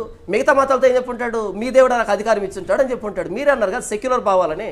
కాబట్టి ఆయనకి ఒక మతం మీద లేదు కాబట్టి అన్ని మతాలకు స్వేచ్ఛను ప్రసాదించాడు. ఒకవేళ ఆయన మతం మీద అంత బలమైనటువంటి అది భావజాలం ఉంటే ఖచ్చితంగా వాళ్ళందరూ దాసులుగా చేసుకొని ఈయన మతాన్ని వారి మీద రుద్దుండేవాడు. కాబట్టి ఇక్కడ యూదులతో ఏం చెప్పాడు కోరేషు అన్నదాన్ని ఇక్కడ ఎజ్రా గ్రంథంలో రాశారు. అంటే చరిత్ర ఎంత అద్భుతంగా ఆవిష్కరించబడి దీన్ని కూడా అర్థం చేసుకోతే ఎలా. కోరేషు సెక్యులర్గా ఉన్నాడు కాబట్టి అన్ని మతాల వాళ్ళకి మీ దేవుడే చేశాడని చెప్పినట్లుగా ఆయన ఇది హిస్టారికల్గా కూడా ఎజ్యూమ్ చేసి చెప్తున్నారు, ఊహించి చెప్తున్నారు ఇలా జరిగి ఉండవచ్చు, అందుకని మా బైబిల్లో రాసుకున్నారు అని చెప్పి. అలా జరిగినా కూడా ఇప్పుడు బైబిల్ దేవుడికి తెలుసు కదా, అతను అన్ని మతాల దగ్గరికి వెళ్ళి మీ దేవుడే చేశాడని చెప్తున్నాడు అని బైబిల్ దేవుడు తెలుసు కదా. బైబిల్ దేవుడు ఎందుకు రాయించి, పరిశుద్ధాత్మ ఎందుకు రాయించింది? ఇప్పుడు అన్ని మతాల దగ్గరికి వెళ్ళి అతను అలాగే చెప్తున్నాడు కాబట్టి ఇది మనకు అవసరం లేదు, వాడు పాపాత్ముడు, నన్ను ఒక్కడనే పొగడట్లేదు, నన్ను ఒక్కడనే స్తుతించట్లేదు, అన్ని మతాల వాళ్ళ దగ్గరికి వెళ్ళి చెప్తున్నాడు, అట్లాంటి వాడు నాకు భక్తుడు, లేకపోతే నన్ను యాక్సెప్ట్ చేశాడు, లేకపోతే నన్ను ప్రస్తావించాడు, నన్ను స్తుతించాడు అని చెప్పి పరిశుద్ధాత్మ అలాంటి వాడిని కూడా రాయించుకుందా? పరిశుద్ధాత్మ ప్రేరణతో రాయబడింది కదా, బైబిల్ దేవుడికి తెలియదా మాత్రం? అంటే ఎంత ఇది మోసం, క్లియర్గా మోసం చేయడానికి, జనాలను తప్పుదారి పట్టించడానికి. పోనీ ఇందులో పైన ఫుట్ నోట్ పెడతారు కదా, ఏమన్నా డౌట్ వస్తే ఫుట్ నోట్ పెట్టి కోరేషు అన్ని మతాల వాళ్ళకి ఇలాగే చెప్పిన కింద ఫుట్ నోట్ ఇవ్వండి, కనీసం అదన్నా చేస్తే పాప పరిహారం అయ్యిద్ది. క్లియర్గా జనాలు మిస్గైడ్ చేయాలి. కోరేషు బైబిల్ దేవుడే నాకు ఈ సామ్రాజ్యాన్ని ఇచ్చాడు, బైబిల్ దేవుడే నాకు ఆజ్ఞ ఇచ్చాడు అనే విధంగా ఒక అభిప్రాయాన్ని కలిగించే విధంగా ఒక పెద్ద చక్రవర్తే బైబిల్ దేవుడిని పొగిడాడు, బైబిల్ దేవుడిని ఆయన దేవుడిగా భావించాడు అంటే అది ఆ ప్రభావంతో మిగిలిన వాళ్ళు మోసం చేయొచ్చు. క్రిమినల్ మైండ్తో రాసింది అది. ఆ క్రిమినల్ మైండ్తో రాసిన దాన్ని ఏదో అట్లా అయ్యి ఉంటుందిలే, ఇలా అయ్యి ఉంటుందిలే, సింపుల్గా అలా ఎలా చెప్తున్నారు మీరు? తప్పు అది. అంటే ఈ విధంగా బైబిల్ని పొల్యూట్ చేశారు. ఇంత స్పష్టమైన ఆధారం మనం హిస్టారికల్గా దొరికింది కాబట్టి ఇక్కడ అర్థమవుతుంది. ఇలా ఎన్నో అబద్ధాలు ఇందులో యాడ్ చేసి వీళ్ళ దేవుణ్ణి క్రియేట్ చేసుకుంటూ వచ్చారు అనే వాదనకి అతను సరైనటువంటి సమాధానం కానీ ఏముంటుందండి, దానికి సమాధానం ఏమంటే ఆధారాలు కనపడుతుంటే, కాబట్టి అతను చేతులు ఎత్తేసాడు. నెక్స్ట్ ఇశ్రాయేలీల్ని ఈ ఫిలిస్తీన్ల దేశం కూడా నడిపించడానికి భయపడ్డాడు, ఎదోము రాజు ఎదురొస్తే భయపడ్డాడు. అలాగే వీళ్ళు నడిచిపోతుంటే వెనక వాళ్ళ మీద పడి అమాలేకీయులు వీళ్ళ మీద పడి చంపేశారు, అప్పుడు ఎందుకు కాపాడలేకపోయాడంటే అతను ఒక విచిత్రమైన సమాధానం చెప్పాడు. దేవుడు అలా అనుమతించాడు, అలా వాళ్ళని చంపించాడంటే ఖచ్చితంగా వాళ్ళు తప్పు చేసి ఉంటారని అంటున్నాడు. ఇతను ఊహించి చెప్తున్నాడు. కానీ బైబిల్లో ఏముందంటే ఇశ్రాయేలీల్ని మార్గాయాసం చేత వాళ్ళు అలసి సొమసిల్లి పడిపోతే వెనక నుంచి వాళ్ళు వచ్చి చంపేశారు, కాబట్టి అమాలేకీయుల మీద మనం పగ తీర్చుకోవాలని చెప్పి రాసుకున్నారు వాళ్ళు. ఒకవేళ ఇశ్రాయేలీలు చేసిన తప్పుకి అమాలేకీయుల చేత చంపిస్తే మళ్ళీ పగ తీర్చుకోవాలి వాళ్ళ మీద అని ఎందుకు అనుకుంటున్నారు? అది కూడా 400 సంవత్సరాల తర్వాత సౌలు రాజు అయిన తర్వాత అతనికి ఆజ్ఞ ఇస్తాడు ఒక ప్రవక్త వచ్చి, మన బైబిల్ దేవుడు ఇలా ఒక పెండింగ్ ఉంది మనకి టాస్క్, నువ్వు వెళ్ళి ఇప్పుడు అది పూర్తి చేయమని చెప్పి. అంటే అప్పుడు ఏం చేయలేక చూస్తూ ఊరుకున్నాడా అంటే దానికి సమాధానం లేదు. ఇక ఇదంతా ఓల్డ్ టెస్టిమెంట్కి సంబంధించి. న్యూ టెస్టిమెంట్కి సంబంధించి కూడా కొన్ని కీలకమైన ప్రశ్నలు ఉన్నాయి. ఇప్పుడు నేను అన్నీ చెప్పట్లేదు కానీ కొన్ని ముఖ్యమైనటువంటి వివరాలు మాత్రమే చెప్తున్నాను. కావాలంటే మీరు తర్వాత వచ్చేటటువంటి మన డిబేట్ కట్స్ ఏవైతే ఉంటాయో అవన్నీ చూస్తే మీకు ఆ విషయాలన్నీ అర్థమవుతాయి. న్యూ టెస్టిమెంట్లో యోసేపుకి ప్రదానం చేయబడినటువంటి మరియా అని ఉంది. ప్రదానం అంటే పెళ్ళి అని అర్థంలోనే ఉంది ఇక్కడ. ఎందుకంటే ప్రదానం తర్వాత వారు ఏకము కాక మునుపు అంటే శోభనం గురించి మాట్లాడుతున్నారు. మధ్యలో పెళ్ళి అనే టాపిక్కే లేదు అసలు. ఒక ప్రధానం అనేది ఎంగేజ్మెంట్ అయితే మధ్యలో పెళ్ళి ఎక్కడ ఉంది? వాళ్ళిద్దరికి పెళ్ళి అయినట్టుగా ఎక్కడ ఆధారాలు ఉన్నాయా? ప్రధానం చేయబడిన అన్నటువంటి దాన్ని పెళ్ళైనా అని చెప్పాడు. అంటే ప్రధానానికి పెళ్లికి తేడా తెలీదా కరుణాకర్ గారు అన్నది మీరు నాకు చెప్పాలి. ప్రధానం అంటే నిశ్చితార్థం అంటాం కదా, మనం భారతదేశం నిశ్చితార్థం చేస్తాం. నిశ్చితార్థానికి పెళ్లికి మధ్య చాలా దూరం ఉంటుంది. అయితే యూదుల కల్చర్లో ఏం చేస్తారు అంటే ఒక స్త్రీని ప్రదానం చేసిన తర్వాత ఏమంటారు నిశ్చితార్థం అయిపోయిన తర్వాత పురుషుడు తాను సొంతగా సంపాదించి తనను పోషించగలడు అనేంత వరకు తనని పెళ్లి భార్యగా ఎవరు ఇద్దరు కలిసి ఉంటారు అంతవరకు ఈవిడ వాళ్ళ ఇంట్లోనే ఉంటుంది, ఆయన వాళ్ళ ఇంట్లోనే ఉంటాడు. ప్రధానం అంటే పెళ్ళి కాదు అని చెప్పారు. బైబిల్లో కొన్ని రకాల పెళ్ళిళ్ళు ఉన్నాయి. అందుట్లో రెబ్కాని ఇస్సాకు చెయ్యి పట్టుకుని తన తల్లి గుడారంలో తీసుకుపోతే అతడు అట్లు ఆమెను పరిగ్రహింపగా అని ఉంది. అంటే చెయ్యి పట్టుకుని గుడారంలో తీసుకుపోవడం కూడా ఒక రకమైన పద్ధతి, పెళ్ళి అని కూడా అక్కడ అర్థం వస్తుంది. సరే, ఒకసారి ద్వితీయోపదేశకాండం 20వ అధ్యాయం 7వ వచనంలోకి వెళ్దాం. ఇక్కడ పరిగ్రహించుట అంటే సెక్స్ అనే అర్థంలో చెప్పాడు. కావాలంటే చూడండి. ఒకడు స్త్రీని ప్రదానము చేసుకుని ఆమెను ఇంకను పరిగ్రహింపక మునిపే, ఆమెను పొందక మునిపే యుద్ధంలో చనిపోయిన ఎడల వేరొకడు ఆమెను పరిగ్రహించును, ఇంకొకడు ఆమెను పొందుతాడు. కాబట్టి అట్టివాడు తన ఇంటికి తిరిగి వెళ్ళిపోవచ్చును, భార్యతో కలిసి కొన్నాళ్ళు కూడి తర్వాత యుద్ధానికి రావచ్చు అని చెప్తాడు. ద్వితీయోపదేశకాండం 28వ అధ్యాయం 30వ వచనం చూడండి. స్త్రీని ప్రదానం చేసుకుందువు కానీ వేరొకడు ఆమెను కూడును. నువ్వు స్త్రీని పెళ్లి చేసుకుంటావు కానీ ఇంకొకడు ఆమెతో సెక్స్ చేస్తాడు, శోభనం చేసుకుంటాడు. అంటే పెళ్లి శోభనం రెండే కదా, 2 స్టెప్లే కదా ఉంది. ప్రదానం చేసుకుని మళ్ళీ పెళ్లి కదనే, మధ్యలో ఇంక పెళ్లి ఎక్కడ ఉంది? లేదు కదా. మత్తయి సువార్తలోకి రండి మళ్ళీ ఒకసారి. మత్తయి 1:18 ప్రధానం అంటే నిశ్చితార్థం ఎంగేజ్మెంట్ వీళ్ళు కల్పించారు, బైబిల్ అట్లా లేదు. 1:18 యేసుక్రీస్తు జనన విధం ఎట్లనగా ఆయన తల్లి అయిన మరియ యోసేపునకు ప్రధానము చేయబడిన తర్వాత వారేకము కాక మునుపు. ప్రధానం చేయబడిన తర్వాత పెళ్లి కాకముందు అనొచ్చుగా, అది పెళ్లి కాకపోతే అంటే ప్రధానం అంటే పెళ్లి జరిగిన తర్వాత వాళ్ళు ఇంకా కలవలేదు, వాళ్ళకి శోభనం అవ్వలేదు. వారేకము కాక మునుపు ఆమె పరిశుద్ధాత్మ వల్ల గర్భవతిగా ఉండెను. ఇక్కడ మీకు ప్రధానానికి పెళ్లి సెక్స్కి శోభనానికి మధ్య పెళ్లి అనేది లేదు ఎక్కడ. కాబట్టి ఇక్కడ మత్తయి సువార్తలో మీరు మొదటి అధ్యాయం చదువుకున్నా మీకు అర్థమైపోద్ది. నేను అందుకే చెప్పాను, హెబ్రీ కల్చర్లోనికి వెళ్తే వాళ్ళు పుట్టిన వెంటనే లేదా ఆడబిడ్డ పుట్టిన వెంటనే లేకపోతే బంధువులు వాళ్ళ సర్కిల్ ఎవరైతే ఉన్నారో వాళ్ళు పలానా వ్యక్తికి అనేటువంటి ప్రదానం చేసుకోవడము అలాంటి ఒకటి చేసుకుంటారు వాళ్ళు జూస్ కల్చర్లో. అలా చేసుకున్నప్పుడు వాళ్ళకు 13 సంవత్సరాలు వచ్చినప్పుడు మరొకసారి కన్ఫర్మ్ చేసుకుంటారు దాన్ని. తర్వాత ఏం చేస్తారు అంటే ఎప్పుడైతే ప్రదానం చేయబడ్డారో ఇక వీళ్ళిద్దరు భార్యాభర్తలాగే సమాజంలో చలామణిలో ఉంటారు, కానీ ఒక ఇంటిలో ఉండరు. నేను పోషించగలను అన్నప్పుడు అప్పుడు వచ్చి తనని పెళ్లి రూపేణ తీసుకుని వెళ్తాడు, అప్పుడు వాళ్ళిద్దరు కలిసి ఉంటారు. ఇది జూయిష్ కల్చర్, ఇది మీరు ఒకసారి స్టడీ చేయండి. మత్తయి సువార్త 1వ అధ్యాయంలో ప్రదానం చేయబడిన తర్వాత వారు ఏకము కాక మునుపు అని ఉంది. వాళ్ళకు పెళ్లి కాక మునుపు ఉందా అని అడిగాను నేను, ఆయన దానికి సమాధానం చెప్పలేదు. ఆమె భర్త అని యోసేపు నీతిమంతుడు అయ్యుండి ఆమె భర్త అని అన్నారు. ఇక్కడ పెళ్లి కాకుండా భర్త ఎలా అయ్యాడు? క్లియర్గా ఒక వాక్యం కాస్త శ్రద్ధ పెట్టి చదువుకుంటే అర్థమైపోతుంది కదా. ఆమె భర్త అయినా అని ఉంది, పెళ్లి కాకుండా భర్త ఎలా అయ్యాడు? ప్రధానం అంటే పెళ్లి కాకపోతే వారు ఏకము కాక మునుపు డైరెక్ట్గా శోభనం గురించి ఎందుకు చెప్పారు? ఆమెకు ప్రదానం చేయబడిన తర్వాత పెళ్లి కాక మునుపు అనాలి కదా. ఆమెను అవమానపరచనలాగా విడనాడ ఉద్దేశించిన భర్త కాబట్టి వదిలేయాలనుకున్నాడు. ఇక్కడ ఇంకో పాయింట్ అడిగిన దానికి సమాధానం చెప్పలేదు. యోసేపుకి ఎలా తెలిసిందో అసలు గర్భవతి అని, దానికి ఆయన సమాధానం చెప్పలేదు. ఎలా తెలిసిందో ఒకసారి నాకు కొంచెం ఎంక్వైరీ చేసి చెప్పండి. ఒకవేళ పెళ్లి కాకపోతే యోసేపుకి మరీకి తర్వాత ఎప్పుడైనా పెళ్లి అయినట్టుగా ఉందా? అసలు వాళ్ళిద్దరు పెళ్లి జరిగింది అని ఎక్కడన్నా ఉందా? లేదు కదా. ఇక్కడ యోధా కల్చర్లో ఏంటంటే భార్యాభర్తలుగా పిలువబడతారు ప్రదానం చేయబడిన తర్వాత. అయితే వాళ్ళు వచ్చి పెళ్లి చేసుకుని ఇంటికి తీసుకుని వెళ్తారు. కాబట్టి పెళ్లి కాకుండా భర్త ఎలా అయ్యారు అంటే దానికి నేను పదే చెప్పాను. తర్వాత వాళ్ళిద్దరూ పెళ్ళైనట్టు ఉందా అని అడిగారు. దావీదు కుమారుడు యోసేపు నీ భార్య అయిన మరియను చేర్చుకున్నట్టుకు భయపడదు. చేర్చుకోవడం అంటే అర్థం ఏంటి? పెళ్లి భార్యగా తీసుకోవడం అంటే పెళ్ళిని రాయాలి ఖచ్చితంగా అని మాట్లాడితే ఇక నేనేం చేయలేను. చేర్చుకొనుట అంటే పెళ్ళి అన్నారు. నిన్న మీరు ప్రతిదానికి కూడా నేను లాజికల్గా ఇగో ఉద్దేశం ఇది, ఇక్కడ ఉన్న విషయం ఇదని ఎక్స్ప్లెయిన్ చేస్తుంటే ఆ పదం ఎక్కడ ఉంది చిన్నవే. మోషే 2 రకాలుగా చెప్పాడు, ఇది అబద్ధం కదా అంటే అబద్ధం అని ఎక్కడ ఉంది ఇలా అడిగారు. ఇక్కడ పెళ్ళి అనేది చిన్న విషయమా? పెళ్ళి అనే దాన్ని చేర్చుకొనుట అనే దాంతో సరిపెట్టేశారా? మీరు ఎలా కవర్ చేసేయాలనుకుంటున్నారు దాన్ని? అయితే మీరు అందరూ గమనించామంటారు, మనం బైబిల్లో నుంచి కొన్ని ఆధారాలు చూపించి ఇక్కడ ఉన్న అర్థం ఇది అని చెప్పి నేను చెప్తుంటే లేదు అక్కడ అందులో ఆ పదం ఎక్కడ ఉందని అంటున్నాడు. కానీ ఇతను మాత్రం ఇశ్రాయేలుకు ఉన్న ఆచారాలు ఇవి, వాళ్ళు ఇలా భావించుంటారు, బైబిల్ దేవుడు ఆలోచనలు ఇవి అని చెప్పి అన్నీ సొంతంగా చెప్తున్నాడు. అవన్నీ ఆయన బైబిల్లో చూపించాల్సిన అవసరం లేదంట, మనం అలా అనుకోవాలంట, అర్థం చేసుకోవాలంట.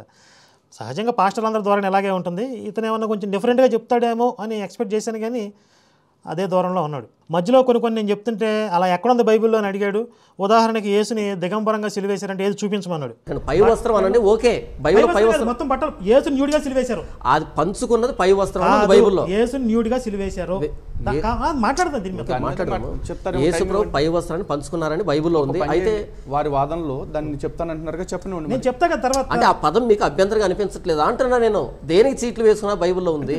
తెలుగు పదమే కదా, ఇప్పుడు అది బూత్ పదం. అది తెలుగు పదమే, కానీ పై వస్త్రాని కోసం చీట్లు వేసుకున్నారని ఉంటే ఆయన వ్యంగ్యంగా మీకు 4 సువార్తల్లో మొన్న పిల్లడు ట్రైనింగ్ తీసుకున్న పాస్టర్కి ఎక్స్ప్లెయిన్ చేశాను. 4 సువార్తల్లో 4 రకాలుగా ఉంది. బట్టలు ఆ గోచి అనేది ఒకసారి చూపించండి. నేను చూపిస్తాను నేను తర్వాత. ఇప్పుడే పాస్ పెట్టండి. పదం మీకు చూపించాలంటున్నారా?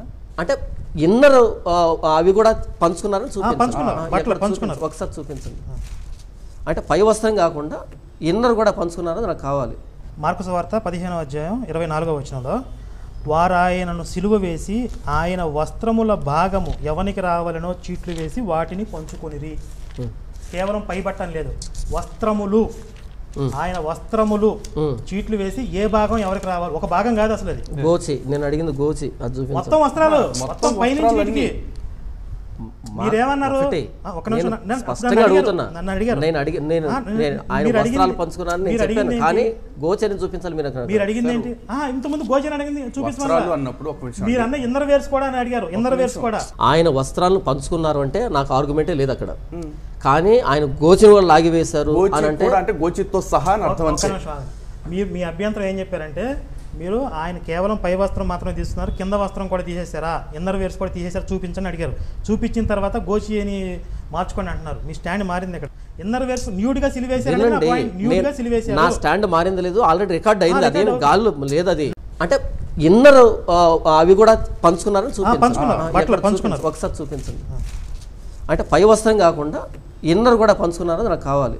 నా స్టాండ్ మారింది లేదు, ఆల్రెడీ రికార్డ్ అయింది. అదేం గాల్లో లేదు. అది నేను అంటున్నది అంటే ఆ పదం ఎందుకు ప్రయోగించారు, ఆ పదం ఈయనకి ఎందుకు అభ్యంతరంగా అనిపించలేదు అన్నది నా ప్రశ్న. ఇన్నర్ వేర్స్ అన్నారు, ఇన్నర్ వేర్స్ అన్నది బైబిల్లో ఉందా? ఆయన బట్టలన్నీ కూడా పనిచేసుకున్నారని ఆధారం చూపిస్తే ఇప్పుడు అభ్యంతరం అది కాదు, మీరు గోచి అన్నారు కదా, నా అభ్యంతరం అదని చెప్పి కొంచెం మాట మార్చాడు. దాని మీద కొంత డిస్కషన్ జరిగింది. అంటే వీళ్ళకి కొన్ని బేసిక్స్ కూడా, యేసుని న్యూడ్గా సిలివేశారు అనే బేసిక్స్ కూడా వీళ్ళకి తెలియదు. ఒక ప్రచారాన్ని వ్యాప్తి చేశారు బాగా. ఇక అదే నమ్మిస్తున్నారు, వీళ్ళు కూడా అదే నమ్ముతున్నారు. ఇంకా యేసుతో పాటు సిలువ వేయబడినటువంటి ఇద్దరు దొంగలు యేసును నిందించారు అని చెప్పి మత్తయి మార్కులో ఉంటే, లోకాల మాత్రం అందులో ఒక అతను మంచి దొంగ, యేసుని మహిమాన్వితుడిగా దేవుని కుమారుడిగా గుర్తించాడు అని చెప్పి ఉంది. ఈ రెండు కాంట్రడిక్షన్ కదా అంటే, లేదు ఇది జరిగింది అది జరిగింది అని అంటున్నాడు. అదే నాకు నవ్వాలని అర్థం, ఏం చేయాలో అర్థం కాదు. అదే పోనీ ఇదొక రోజు అదొక రోజు అంటే, అదే సందర్భంలో అదే రోజు ఒకే రోజు ఒకే సందర్భంలో ఒక మనిషి రెండు రకాలుగా మాట్లాడాడంట. అది కూడా అసలు ఎంత గొప్పగా మాట్లాడదని లోకాలో రెండో దొంగకి చాలా గడ్డి పెడతాడు. నీకే బుద్ధి ఉందా లేదా, మనం అంటే దొంగలం, మనకి శిక్ష పట్టడం కరెక్టే, పాపం ఆయన ఏం తప్పు చేసాడురా అని చెప్పి ఆడికి గడ్డి పెట్టి, ఓ ప్రభువా నువ్వు నీ రాజ్యంతో వచ్చినప్పుడు నన్ను కూడా జ్ఞాపకం చేసుకో అని సరెండర్ అయిపోయినట్టుగా ఉంది. అంత మంచిగా మాట్లాడిన వ్యక్తి ముందు నిందించాడు. నువ్వు రాజు అయితే, దేవుని కుమారుడు అయితే నన్ను కూడా విడిపించు అంటే అంత యూటర్న్ తీసుకుంటాడు అప్పటికప్పుడు ఆ కాసేపట్లోనే. అంటే మత్తయి మార్కు సువార్తలు రాసిన వాళ్ళకి వీళ్ళిద్దరూ తేడాగాళ్ళు అని రాసేశారు. లోకాల రాసినాడు మాత్రం ఇద్దరిని తేడా అంటే బాగోదు, ఒక అతను గుర్తించాడంటే కొంచెం వెరైటీగా ఉంటుంది అనిపించి ఆయన రాశాడు. ఈ కోఆర్డినేషన్ ఎందుకు మిస్ అయ్యింది అని అంటే, ఇప్పుడు ఇవన్నీ కలిపి ఒక పుస్తకం చేస్తారనే విషయం ఆ రోజు ఆ సువార్తలు రాసే వాళ్ళకి తెలియదు. ఎవరికి వాడే నేను కంప్లీట్ పుస్తకం రాస్తున్నానని అనుకున్నారు. యేసు గురించి ఎవరైనా తెలుసుకోవాలంటే ఇదిగో నేను రాసిన పుస్తకం చదువుకుంటే సరిపోయింది అనుకున్నారు. కానీ ఈ 4 పుస్తకాలని కలిపి ఒక పుస్తకం చేసేటప్పటికి ఇందులో ఉన్నటువంటి విషయం, ఇందులో ఉన్న ఇవన్నీ వైరుధ్యాలు కనిపిస్తున్నాయి. ఆ యేసుని పట్టుకోవడానికి వచ్చినప్పుడు కూడా చాలా డిఫరెంట్గా యోహాను సువార్తలోనేమో ఈయనే వాళ్ళ దగ్గరికి పోయినట్టుగా ఉంటే, ఈయన శిష్యులకి జాగ్రత్తలు అప్పగింతలు చెప్తూ ఉండగా, ఆయన మాట్లాడుచుండగా వాళ్ళు వచ్చి ఈయన పట్టుకున్నారు. అసలు ఈ రెండు సాధ్యం అవ్వడానికి ఆస్కారం లేదు. కానీ పాస్టర్లో ఉన్న టాలెంట్ అంటే ఈ రెండు జరిగినాయని చెప్తారు వాళ్ళు. అసలు ఈ 2000 సంవత్సరాలకి ఈ మొత్తం ఎలా సర్వైవల్ అవుతుంది అనేది నాకు అప్పుడప్పుడు చాలా పెద్ద ప్రశ్న ఇది. అసలు దీనికి ఆయన ఒక సైంటిఫిక్ నామధేయమో లేకపోతే ఏదో ఒక పరిచయం లేనటువంటి పేరు ఒకటి తగిలించి ఇది దీనికి కంటిన్యూషన్ అని చెప్తున్నారు. కంటిన్యూషన్ అలా ఉండదు, ఎడిషనల్ ఇన్ఫర్మేషన్ లాగా ఉండాలి తప్ప ఒక దానిని ఇంకోటి విభేదించకూడదు. అంటే తర్కశాస్త్రంలో ఉన్నటువంటి నియమాలు కానీ ప్రాథమిక సూత్రాలు కానీ తెలియదు పాపం. మీరు చూడండి చాలా చోట్ల స్టాక్ డైలాగులు, ఆయన సర్వవ్యాపి, న్యాయవంతుడు, దీర్ఘదర్శి, కృపా సత్య సంపూర్ణుడు, ఇట్లా ఏవో కొన్ని స్టాక్ డైలాగులు చెప్తున్నాడు తప్ప మనమేమో ఆయన చేసిన పనుల గురించి మాట్లాడుతున్నాం. బైబిల్లో ఆయన గురించి ఏ వివరాలు ఉన్నాయి అన్ని ఆధారాలు చెప్తుంటే, దేవుడు అంటే అలా ఉంటాడు ఇలా ఉంటాడు కాబట్టి ఆయన దేవుడు, ఇది ఆయన సృష్టికర్తను రాసింది కాబట్టి దేవుడు. ఇప్పుడు సామెతల్లో కీర్తనల్లో ఆయన గురించి పొగిడారు కాబట్టి దేవుడు కాదు. మీ బైబిల్ దేవుడు ఏమేం చేశాడు అని చెప్పి మనం బైబిల్ ఆధారాలుగా మాట్లాడుతుంటే దీనికి సమాధానం చెప్పకుండా ఇప్పుడు ఇంకా న్యూ టెస్ట్మెంట్కి వచ్చేటప్పటికి అసలు ఎలా మారిపోయాడంటే, యేసు ఒక సందర్భంలో యోహాని నమ్మిన వాళ్ళు కూడా, బాప్తిజం ఇచ్చు యోహాని నమ్మిన వాళ్ళు కూడా పరలోకం పోతారు అని ఆయనే చెప్పాడు కదా, తన సిలువ మరణంతో పని లేదు కదా అంటే, అట్లా పోతారో కుదరదు అసలు అని అన్నాడు. అంటే అతను ఎవరిని ఖండిస్తున్నట్టు? నన్ను కాదు, యేసుని కదా. అలా ఎలా పోతారయ్యా, యోహాన్ని నమ్మితే పరలోకం ఎలా పోతారో అని చెప్పి యేసుని అడగాలి. ఆ వాక్యం ఏదో నేను రాసినట్టుగా బైబిల్లో నన్ను అడుగుతున్నాడు ఆయన ఎలా పోతారని. నాకేం తెలిసి యేసుని అడగమన్నాను. ఇవన్నీ కూడా నేను కొన్ని ముఖ్యమైనటువంటి విషయాలు చెప్పాను. ఇంకా మీరు డిబేట్ మొత్తం చూస్తే కనీసం ఒక 30-40 పాయింట్లు అతను సమాధానం చెప్పకుండా దాటేసిన విషయాలు కానీ, మీకు దీనికి కూడా ఒక విషయం చెప్పాలని అంటే, ముందు 2-3 రౌండ్స్లో నా ప్రశ్నలకు సమాధానాలు రావట్లేదు అని చెప్పి రిపీటెడ్గా ఒక డైలాగ్ చెప్పుకుంటూ వస్తున్నాడు. వెంటనే లలిత్ గారు ఆపారు. ఆయన ఆపి, నీ ప్రశ్నలకి ఎక్కడ సమాధానాలు రావట్లేదు, నీ టైం పాజ్ చేస్తున్నాను, ఒకసారి ఎక్స్ప్లెయిన్ చేయమంటే నన్ను ఎందుకు ఆపుతున్నారు అంటున్నాడు. లేదు, నువ్వు అలా నిజంగా ఫీల్ అవుతుంటే నీకు సమాధానం రావాల్సినటువంటి అవసరం ఉంది కాబట్టి ఆ ఏంటో చెప్పు అంటే, దాని మీద కాసేపు సాగదీసి ఆ ప్రశ్నలు ఏవో చెప్పాడు. వాటన్నిటికీ నేను ఎక్కడెక్కడ సమాధానం చెప్పానో ఏమని చెప్పానో కూడా నేను మళ్ళీ వివరించడం జరిగింది.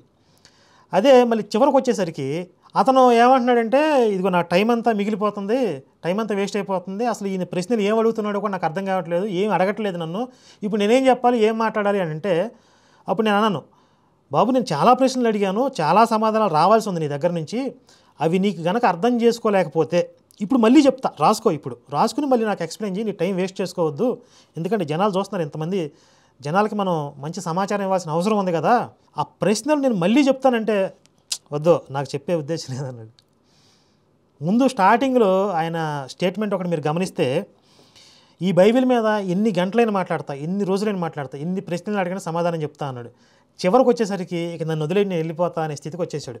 నా టైం చాలా మిగిలిపోయింది. చివరిలో ఒక 30-40 నిమిషాలు నేను కొన్ని రౌండ్స్లో కొంచెం మిగుల్చుకుని చివరిలో ముఖ్యమైన విషయాలు మాట్లాడదాన్ని మిగుల్చుకుంటే ఇంకా టైము 2-3 రౌండ్లు అయితే కష్టం అండి, ఇక్కడతో క్లోజ్ చేసేద్దాం అని చెప్పి కూడా అతను రిక్వెస్ట్ చేస్తే సరే ఒక రౌండ్తో క్లోజ్ చేసేసాం. మధ్యలో కూడా ఒకసారి నేను అన్ని ప్రశ్నలు సమాధానం చెప్పేశాను, ఇంకా టైం మిగిలిపోయిందంటే లేదు అసలు ఒక ప్రశ్న గురించి సమాధానం చెప్పట్లేదు, అది అడగమంటావంటే వద్దొద్దు, నా టైం నేను డాన్స్ చేసుకుంటాను నీకు ఎందుకు అన్నాడు.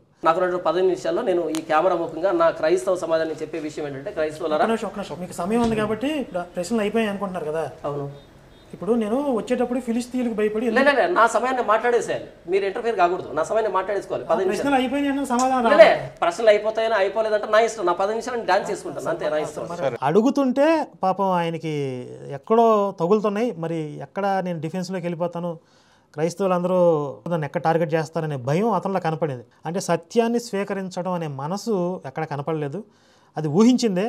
కాకపోతే మన కాన్సెప్ట్ అంతా కూడా బైబిల్ మీద చర్చ జరిగితే బైబిల్ని ఎందుకు ప్రశ్నించాలి, ఎలా ప్రశ్నించాలి అనేది క్రైస్తవులకు అర్థం కావాలి, హిందువులకి కూడా బైబిల్లో ఏముందో తెలియాలి. లేకపోతే ఇప్పుడు ఓకదంపుడు మాటలుగా బైబిల్ పట్టుకుని ఇదే సత్యం, పరమసత్యం, ఇందులో ఉన్న మంచి ఇంకెక్కడా లేదు, దీన్ని మించిన పుస్తకమే లేదు, ఇలాంటి పనికిరాని మాటలన్నీ ప్రచారం చేస్తున్నారు. కానీ మనం చర్చకి పెడితే అందులో ఉన్న డొల్లతనం అంతా బయటపడింది. ఈ విధంగా చాలా పాయింట్లు ఉన్నాయి. అతను సమాధానం చెప్పకుండా దాటేసినవి కానీ, మాటలు మార్చి అది కాదు ఇది అని చెప్పి మడతపెట్టే ప్రయత్నాలు చేసినవి కానీ, చాలా ముఖ్యమైనటువంటి మెయిన్ సిద్ధాంతాలే కొట్టుకుపోయాయి. చివరిలో ఒక విచిత్రమైన మాట చెప్పాడు, యేసులో కూడా కామం పనిచేసింది, ఆయనలో కూడా టెస్టోస్టెరాన్ హార్మోన్ అది దేవుడు పెట్టాడు, అందులో పవిత్రం కదా, అది తప్పే ఉంది అని అన్నాడు. కామము, క్రోధము ఇవన్నీ ఉండాలి కదా, మరి యేసు ప్రభువుకు అది లేదని అసలు ఎందుకు దాచిపెట్టారు, మూసిపెట్టారని అసలు ఎవరన్నా చెప్పారు బైబుల్? అంటే యేసు ప్రభువుకు అది లేదు ఇది లేదు ఇలా ఎవరన్నా దాచిపెట్టారా? కామం అనేది ఏమైనా చెడ్డ విషయం అనుకుంటున్నారా? కామం అనేది చెడ్డ విషయం కాదు, చాలా పవిత్రమైంది. దేవుడు ఇచ్చినటువంటిది. మన శరీరంలో ఉన్నటువంటి హావభావాలు, ఎమోషన్స్, భావోద్వేగాలన్నీ కూడా దేవుడు ఇచ్చినవి. ఈ హార్మోన్స్ రిలీజ్ అవ్వడం కానీ, ఈ భావోద్వేగాలు కానీ, హావభావాలు కానీ, ఇవన్నీ కానీ దేవుడు ఇచ్చినవి. అయితే వాటిని ఎక్కడ వాడుతున్నావు అన్న దాన్ని బట్టి అది పాపమా పరిశుద్ధత నిర్ణయించబడుతుంది. కామం అన్నది దేవుడిచ్చింది. పురుషుడికైతే టెస్టోస్టెరాన్ కానీ, స్త్రీకైతే ఈస్ట్రోజన్ కానీ, ఇవన్నీ దేవుడిచ్చినటువంటి హార్మోన్స్, ఇవి దేవుడు చేసినటువంటి శరీరం ఇది. కాబట్టి కామం అన్నది భూతేం కాదు, బట్ ఆ కామాన్ని ఎక్కడ వాడుతున్నాం అన్నటువంటిది దాన్ని బట్టి పాపమా పరిశుద్ధత నిర్ణయించబడుతుంది. కామం తప్పేం కాదే, యేసు ప్రభు ఇలా లేడు అలా లేడు అనేటట్టుగా బైబిల్ ఏమి మూసిపెట్టలేదు, దాచిపెట్టలేదు. అయితే దాన్ని కౌంటర్ చేయడానికి అదే లాస్ట్ రౌండ్ కాబట్టి నాకు నెక్స్ట్ రౌండ్ రాలేదు అని దీని మీద ఓ ప్రశ్న అడగవచ్చు. ఇప్పుడు ఏసేమంటాడు, మనసులో నీకు ఏదైనా సెక్స్కి సంబంధించిన ఆలోచనలు కలిగితే వెంటనే పాపం చేసినట్టే అని అంటాడు. మరి యేసులో కూడా మనసులో అలాంటి ఆలోచనలు వచ్చినట్లే కదా, టెస్టోస్టెరాన్ హార్మోన్ పనిచేసింది, ఆయన మీద కూడా కామం పనిచేసింది, కాకపోతే ఆయన నిగ్రహించుకున్నాడు, కంట్రోల్ చేసుకున్నాడు అని చెప్తున్నాడు. కంట్రోల్ చేసుకునే ముందు మనసులో ఆలోచనలు వచ్చినట్టే కదా, ఏదో ఒక స్త్రీని ఊహించుకోవటమో లేదా ఒక స్త్రీని చూడటమో ఆమె మీద కోరికలు కలగటమో దాన్ని కంట్రోల్ చేసుకున్నాడు. ఎప్పుడైతే మనసులో ఆలోచనలు వచ్చినాయో ఆయన చెప్పిన స్టేట్మెంట్ ప్రకారమే పాపం చేసినట్టు యేసు. మరి ఇది క్రైస్తవ సిద్ధాంతానికి పెద్ద దెబ్బ. తర్వాత ఎప్పుడైనా దీని మీద మనం కొంచెం వివరంగా మాట్లాడదాం. ఇకపోతే ఒక ముఖ్యమైనటువంటి విషయం, ఒక పెద్ద ఆయన ఎవరో ఇలాంటి డిబేట్స్ వల్ల ఉపయోగం లేదు, ఒక జడ్జి ఉండాలి, నిర్ణయం జరగాలి, అంతే తప్ప ఎవరి వాదన వాళ్ళు వినిపించి ప్రజలకు వదిలేస్తే ఏం ఉపయోగం అని చెప్పి ఒక ఆయన మాట్లాడాడంట. ఇప్పుడు ఆయనకి నా ప్రశ్న ఏంటనంటే, అలాంటి విధానంలో మీరు ఒక డిబేట్ చేసి చూపించండి, ఒక జడ్జిని పెట్టుకుని ఒక నిర్ణయం ప్రకటించి ప్రతివాదిని మీ నిర్ణయానికి ఒప్పించి ఇదిగో నేను ఇలా చేశాను మీరు కూడా ఇలా చెయ్యండి అని చెప్పి చూపిస్తే ఆదర్శవంతంగా ఉంటుంది. బయట నుండి ఉత్త పోసుకోలు కబుర్లు చెప్తే ఉపయోగం ఉండదు. ఎందుకనంటే ఇదే వ్యక్తి గతంలో శివశక్తి సొంత కార్యాలయం కోసం నిధి సేకరణ చేసినప్పుడు కూడా దాన్ని కూడా దెప్పి పొడుస్తూ ఎగతాళిగా మాట్లాడాడు. అప్పుడే నేను స్పందించాల్సింది. అంటే ఆ కడుపు మంట, అసూయ అనేది క్యారీ అవుతూ వస్తుంది. అంటే నాకు లేని పేరు వీళ్ళకి వచ్చేస్తుంది, నేను ప్రపంచ స్థాయి మేధావిని కదా అనే ఆక్రోశం ఉంది ఆయనకి బాగానే. ఇప్పుడు ఓఫిర్ ఉన్నాడు, రంజిత్ ఓఫిరు, ఆయన రాసిన పుస్తకమే చర్చ పెట్టాం. ముగ్గురు హైకోర్టు రిటైర్డ్ జడ్జెస్తో, అందులో ఒక క్రిస్టియన్ పైగా, ఆ ముగ్గురు జడ్జిల సమక్షంలో చర్చ జరిగి ఓఫిర్ రాసినటువంటి విషయాలకు ఆధారాలు లేవు అని చెప్పి నిర్ధారణ చేసి వాళ్ళు తీర్పిస్తే ఓఫిర్ ఒప్పుకున్నాడా? అది వాళ్ళ అభిప్రాయం, నేను ఒప్పుకోనన్నాడు. అంటే హైకోర్టు జడ్జిలను తీసుకొచ్చినా కానీ ఒప్పుకోరు వాళ్ళు, నాదే కరెక్ట్ అంటారు. అప్పుడు ఏం చేయాలి? జనాలకు వదిలేయాలి నిర్ణయాన్ని, అంతే, అంతకు మించి ఏం చేయలేం. వాళ్ళు ఒప్పుకుంటేనే చర్చ పెట్టాలి అని అంటే అది అవ్వదు, ఇక ప్రాక్టికల్గా సాధ్యం కాదు అది. ఇప్పుడు మేము వెళ్తున్న విధానంలోనే చాలామంది సత్యాన్ని తెలుసుకుంటున్నారు. ఇప్పుడు గతంలో ఎన్నో డిబేట్స్ జరిగాయి, అందులో ఎక్కడ తీర్పు ఇది అని చెప్పి ప్రకటించకపోయినా జనాలు కొంతమంది అర్థం చేసుకున్నారు, సత్యం ఇది అని చెప్పి గ్రహించి స్వధర్మానికి తిరిగి వచ్చారు. ఇక్కడ రిజల్ట్స్ వస్తున్నాయి కదా. మరి ఈయన వెళ్తున్న విధానంలో ఒక్క వ్యక్తి అయినా ఈయన ద్వారా సత్యం తెలుసుకున్నాడు అని ఎక్కడ ఉందా? ఏ వ్యక్తి అయినా వచ్చాడా? ఎక్కడ జరగలేదు కదా. ఇప్పుడు మేము వెళ్తున్న విధానంలో జనాలకి అర్థం అవ్వటం కోసం ఈ డిబేట్స్, పుస్తకాలు, సినిమాలు ఏదో చేసుకుంటూ వెళ్తున్నాం. ఇది కాదు, ఇలా చేస్తే ఇంతకంటే ఎక్కువ రిజల్ట్స్ వస్తాయి అని చెప్పి మీరు రుజువు చేసి అప్పుడు మాట్లాడాలి. మీ వల్ల ఒకడు సత్యం తెలుసుకున్నాడు అనేది ఎక్కడా లేదు, కానీ వాళ్ళకు వచ్చిన పేరు నాకెందుకు రాలేదు అని ఈ కడుపు మంటను, ఈ ఏడుపులు అవసరమా? వయసు పెరిగే కొద్దీ వైరాగ్యం రావాలి, వ్యామోహం కాదు. ఉదాహరణకి ఇప్పుడు ఇంతకుముందు ఒక విషయం చెప్పా కదా, మోషే యొక్క మనసులో ఉన్న ఉద్దేశం వేరు, అతను పైకి చెప్పింది వేరు. ఇది అబద్ధం చెప్పినట్టు అని నేను అంటుంటే ఆ పాస్టర్ ఏమంటాడు? అబద్ధం అని ఎక్కడ ఉంది అని అంటాడు. ఇదే విషయం హైకోర్టు జడ్జి వచ్చినా, సుప్రీంకోర్టు జడ్జి వచ్చి అబ్బాయి అది అబద్ధమే కదా అని అంటే లేదు, అబద్ధం అని ఎక్కడ ఉందని అంటాడు. ఇక అక్కడ ఆపేయాలి డిబేట్. ఇక నువ్వు ఒప్పుకునేదాకా మేము డిబేట్ ముందుకు కదలేము, నేను ఒప్పుకొని అట్లా కూర్చుంటాడు. సాయంత్రం దాకా కూర్చుని ఎవరి దారి పోవాలి. జనాలకు అర్థమవుతుంది కదా, దాన్ని అక్కడ వదిలేసి ఇంకో పాయింట్కి వెళ్ళిపోతాం. అంతేగాని అతను ఒప్పుకోవట్లేదు, నీ పేక బిసుకుతావు అంటే ఎట్లా కుదిరిద్ది? ఇంకెలాంటి వాళ్ళు ఒకళ్ళిద్దరు కూడా ఉన్నారు హిందుత్వంలోనే. వీళ్ళు ఒక బైబిల్ దేవుళ్ళలాగా తయారయ్యి నేను చెప్పిందే కరెక్టు, మేము వెళ్ళే విధానమే కరెక్టు. బాబు మీ దారిలో మీరు పని చేసుకోండి, అక్కడ ఎక్కువ రిజల్ట్స్ వస్తే మంచిదే. ఇంకొకరిని టార్గెట్ చేసి అది కరెక్ట్ కాదు, ఆ విధానం సరైంది కాదు అంటే కడుపు మంట క్లియర్గా, అంతకు మించి ఏం కనపడతలేదు ఇందులో. నేను ఈ డిబేట్ మీద పబ్లిక్ ఒపీనియన్ కూడా తీసుకున్నాను, ఫేస్బుక్లో పోస్ట్ పెట్టి మీ ఒపీనియన్ చెప్పండి అన్నాను. అలాగే యూట్యూబ్లో కింద కామెంట్ సెక్షన్లో కూడా వందల వేల కామెంట్లు ఉన్నాయి. ప్రతి ఒక్కళ్ళు చాలా కామెంట్లలో డిబేట్ మీద విశ్లేషణ చేశారు. జస్ట్ బాగుంది, సూపర్ అని అనడం కాదు, ఏ ఏ పాయింట్స్ దగ్గర అతను వీక్ అయ్యాడు అనేది విశ్లేషణ చేశారు. ఇదిగో ఈ అంశం దగ్గర, ఈ విషయం దగ్గర మీరు ఆధారాలు చూపించి మాట్లాడారు, అతను మాట మార్చాడు, ఇవన్నీ ఆ టైంతో సహా వాళ్ళు ప్రస్తావిస్తుంటే నాకు చాలా ఆనందం కలిగింది. ఇంత అబ్జర్వ్ చేస్తున్నారా డిబేట్ని అని చెప్పి. కనుక అంతిమంగా నేను చెప్పేది ఏంటంటే, డిబేట్ ఇలా జరిగితే బాగుంటుంది, ఒక జడ్జి ఉండి నిర్ణయం జరిగితే బాగుంటుంది. కానీ ఆ జడ్జి ఎవరిని పెట్టాలి? ఇప్పుడు హిందూ తరపున జడ్జిని పెట్టామనుకోండి, క్రైస్తవులు ఒప్పుకోరు. క్రైస్తవుల తరపున జడ్జిని పెడితే మనోళ్ళు ఒప్పుకోరు. పోనీ ఏ పక్షానికి చెందిన నాస్తికుడిని పెట్టినా అతను పక్షపాతం లేకుండా తీర్పు చెప్తున్నాడా అనేది ఎవరు ఒప్పుకోరు. కాబట్టి ఇదంతా సాధ్యం కాని విషయాలు, అవన్నీ పక్కన పెట్టేసి ఆ ప్రతివాది విషయాన్ని ఒప్పుకున్నా ఒప్పుకోకపోయినా బైబిల్లో ఇలా ఉంది అని చెప్పి మనం ఎక్స్ప్లెయిన్ చేయడానికి, మన వాదన వినిపించడానికి ఇది మంచి వేదికగా ఉపయోగపడుతుంది.